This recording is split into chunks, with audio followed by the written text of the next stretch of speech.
First of all, I'd like to thank Father Larry King for being with us and our seminarian Nick Baker for joining us in prayer tonight, and for all the family and friends that are here for this great celebration.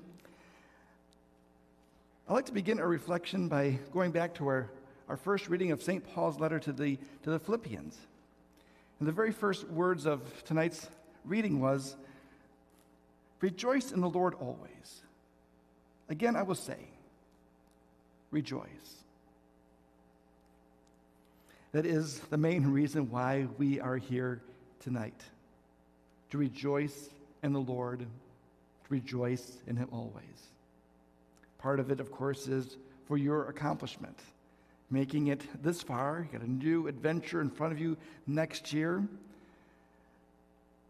I was just thinking about how many sheets of paper you must have written on, how many pages you have read, how many math problems you have solved over these 8-9 years, how long you ever have been here at Assumption.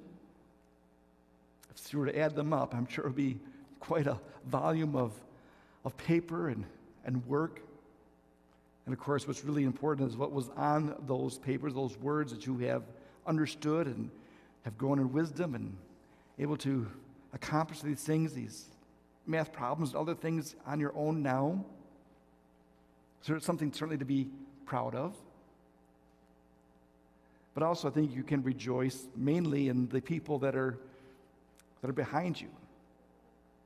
Your moms and dad, your grandparents, family who love and care for you, whose hearts are full of pride for you this evening.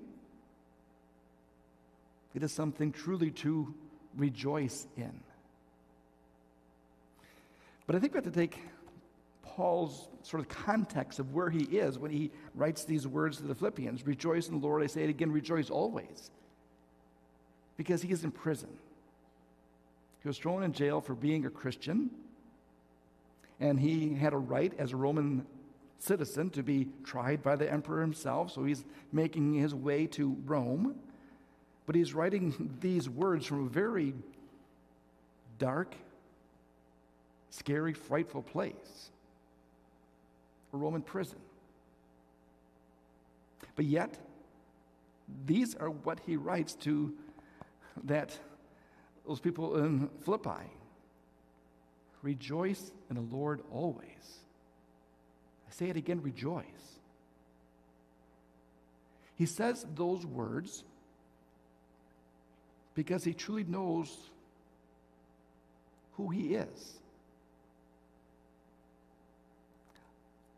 A member of the church, Christ's chosen one, a baptized follower of Christ. He knows his mission on earth, what gives him purpose and strength and direction is being a disciple of Christ.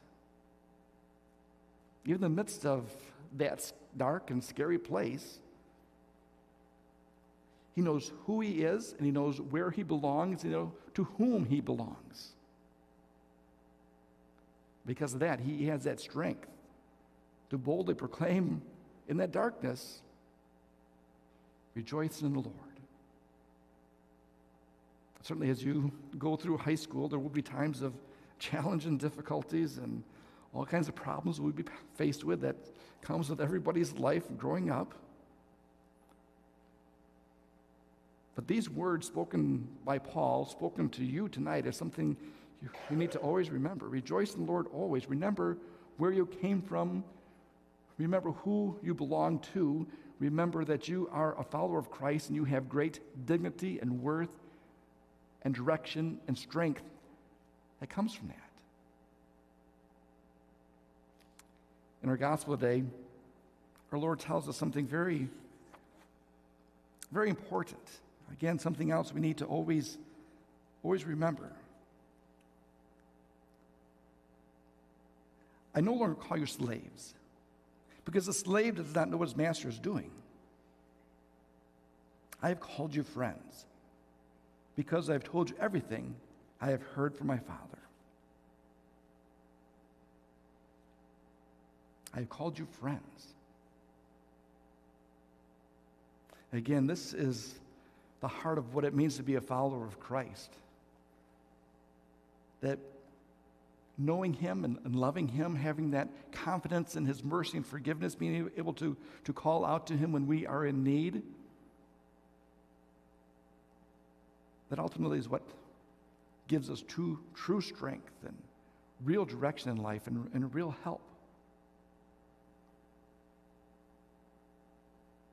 Part of being Christ's friend is that because we don't have to walk this journey of life, this journey of faith alone. Certainly Assumption Parish has been your home for these 8 years, or how many years you've been here. And it is always your home. We're always fellow travelers with Christ on this journey of life and journey of faith.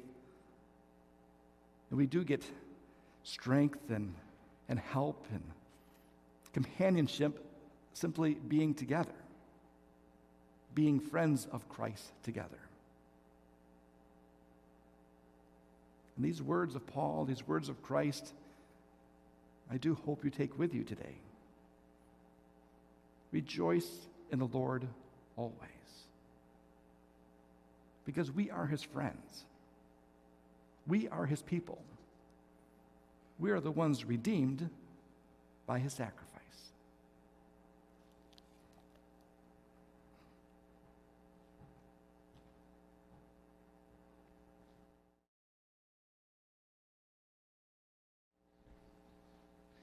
Another speech, just what you wanted, right? Good evening, graduates, parents, grandparents, families, friends, and school staff. I think it's fitting that I keep my speech short tonight for this class, as it was a class of few words, well, except for Anthony. While you don't seek the limelight, you care deeply about your academics, your community, and each other. Your character speaks volumes about who you all are. It has been such a pleasure to walk alongside each and every one of you on your spiritual and academic journey through the years. This class was once one of our smaller classes that grew over the years, from 13 to a class of now 17. Each one of you has added your special qualities to the class to make it the special group that it is. Together, you have navigated through tough situations and experiences, many highs and low points together. Through these experiences, you have grown into the tight-knit family with a strong bond that will last for many years to come. I like to think of Assumption as an umbrella that shields our students from the pain and dangers that exist in the world around us. After you leave here today, the umbrella will be closed, and you will be faced with many real-world situations, and you will have to make some very important decisions. Use all the tools that you have learned from your teachers, and most importantly, your faith, to help you make the decisions that will lead to the best outcome. Let the light of Christ shine through you in all that you do, and spread his love to everyone around you. These next few years will go by in the blink of an eye. Enjoy them fully. Take advantage of all the programs and activities that are available to you. Take some chances, try a new sport, play in the band, take an art class. It may become the highlight of your high school career. On behalf of everyone at Assumption of the Blessed Virgin Mary, I would like to congratulate all of you on your major accomplishment tonight. I know that each and every one of you will achieve your dreams. We will miss all of you dearly. I want each of you to know that Assumption will always be your home. We are here for you if you ever need us. Lastly, I have the honor of announcing a new school record.